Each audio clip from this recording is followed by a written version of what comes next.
We're all unique in the various things that we like, our hobbies, our interests. I once knew a man who was particularly fond of tractors.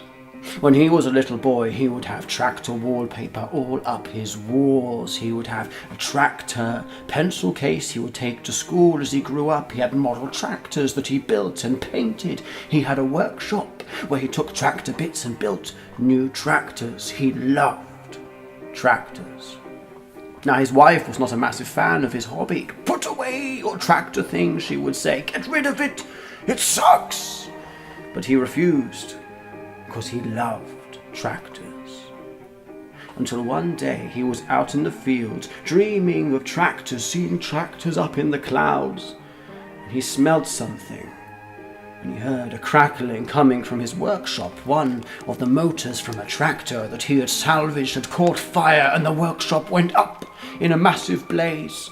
The whole house was consumed, and his poor wife died. He was devastated. He vowed never to touch tractors again. Several years later, he had begun to feel comfortable with the idea of dating. He found a woman he liked, he had a connection with, and began to woo her. He took her on dates, to restaurants and such forth.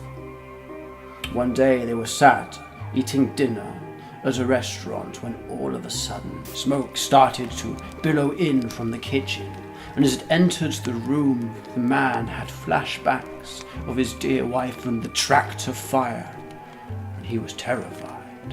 Everyone started to choke, and there was fears that something terrible was going to happen, and he decided right there and then it was not going to happen twice. So he opened wide his mouth, he opened wide his throat and breathed in, and all the smoke from all of the room sucked straight into his lungs and disappeared. The woman looked at him and said, "That was incredible. How did you manage that?"